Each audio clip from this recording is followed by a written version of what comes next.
Assalamualaikum warahmatullahi wabarakatuh. Selamat datang di channel Joyo The Explore Channel. Oke, kita lihat ini adalah proses pemasangan bodi bus ke sasisnya. Dan ini adalah sasisnya, teman-teman.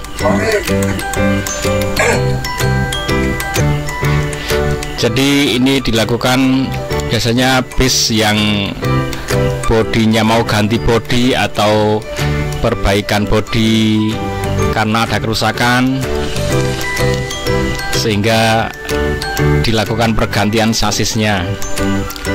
Nah, kalau seperti ini setirnya dilepas, sehingga untuk membelokkan itu manual pakai tangan gitu, teman-teman.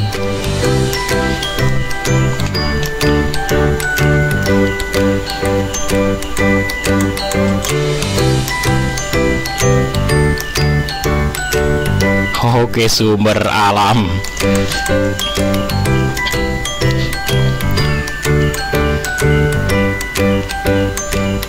Jadi ada pembuatan dari baru itu yang sasis, kemudian rangka bodinya itu dirakit di atasnya langsung. Dirakit, kemudian dibangun satu tahap demi tahap sampai selesai, bahkan sampai pengecatan dilakukan langsung di atas rodanya, di atas sasisnya. Tapi kalau seperti ini karena semacam ganti baju ya, ganti gerbongnya.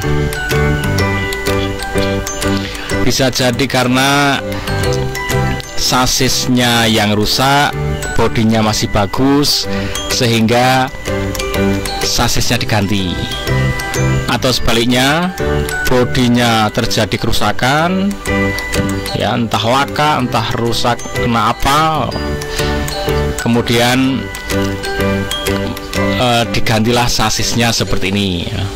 Jadi ini satu gelondong udah jadi, ini bodinya itu satu gelondong utuh. Kalau kita lihat ini bodinya itu bukan bodi baru ya, bodi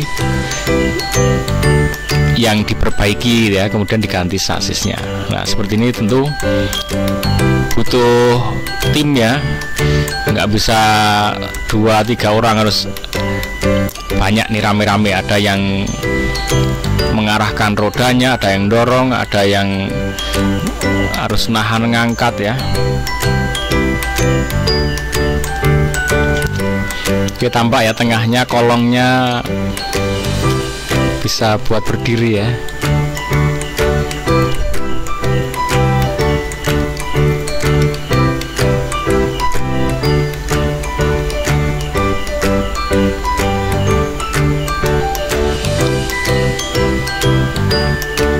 Sangat seru, teman-teman. Jadi ini keuntungan kalau sebuah perusahaan bus itu punya banyak armada, itu bisa seperti ini.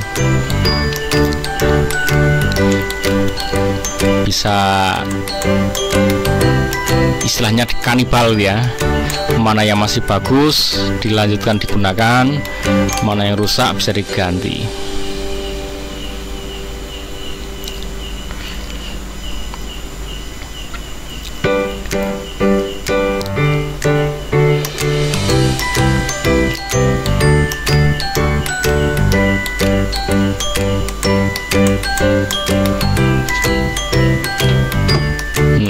Kalau kita lihat mesinnya ini bukan mesin baru ya, teman-teman.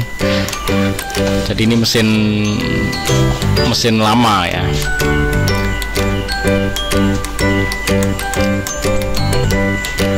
Oke, kalau perakitan sasisnya nih seperti ini, teman-teman. Ini saya lewat di tahap 5 ya. Tahap 1, 2, 3, 4 itu sebenarnya cuma membongkar saja. Jadi ada mesin, satu box, kemudian ada penggerak roda belakangnya, satu box, kemudian ada per dan sebagainya itu di box gitu ya, box kayu. Nah, itu yang tahu belakang itu. Kemudian ada ban. Nah, kemudian ini ya, nah ini ya ada untuk roda depannya ya. Ini diletakkan dalam satu box.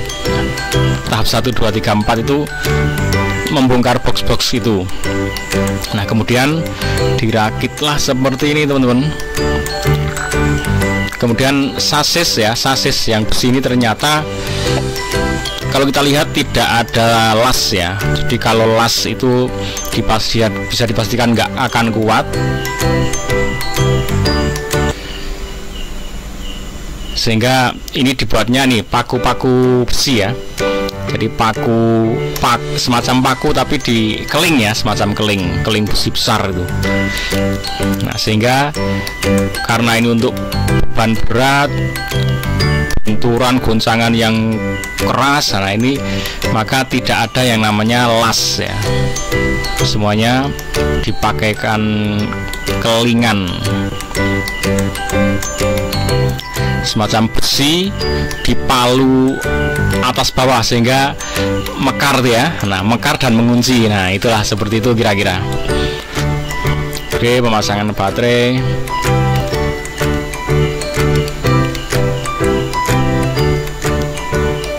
Nah, untuk bus itu tidak dijual satu bus jadi langsung ya teman-teman. Jadi hanya dibuat seperti ini sasisnya dan mesinnya. Sasis, mesin, roda pokoknya jalan ya, tanpa bodi. Nah, bodi itu dibuat oleh karoseri tersendiri. Ini ternyata memiliki tujuan tertentu. Tujuannya apa? Tujuannya adalah supaya tidak terjadi monopoli teman-teman.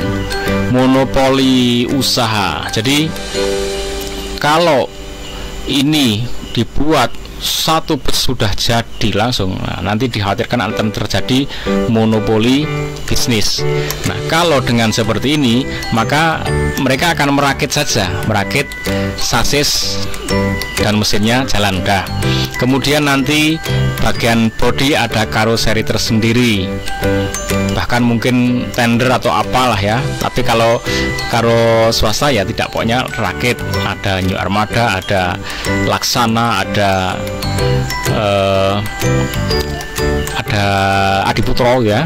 Nah, itu untuk bodi. Nanti supplier kaca ada sendiri, supplier AC ada sendiri, kemudian jok ada sendiri, kemudian dashboard mau dibikin model seperti apa ada sendiri. Nah, jadi ini yang berperan nanti akan banyak sekali sumber-sumbernya, sehingga ini secara usaha bisa dipecah-pecah dan bisa memajukan semua lini, bisa maju teman-teman. Tidak ada istilahnya monopoli dan menjadi pemain tunggal ya. Nah, itu salah satunya beberapa alasan kenapa bus itu tidak dijual satu gelundung bus jadi gitu. Bahkan ini pun hanya merakit teman-teman, sampai jadi seperti ini dia hanya merakit ya. Nah, ini Ekuador ya. Jadi perusahaan ini pun hanya merakit dan bahan-bahannya itu pun ada supplier-suppliernya. Ikuti terus Joyo The Explorer Channel. Assalamualaikum warahmatullahi wabarakatuh.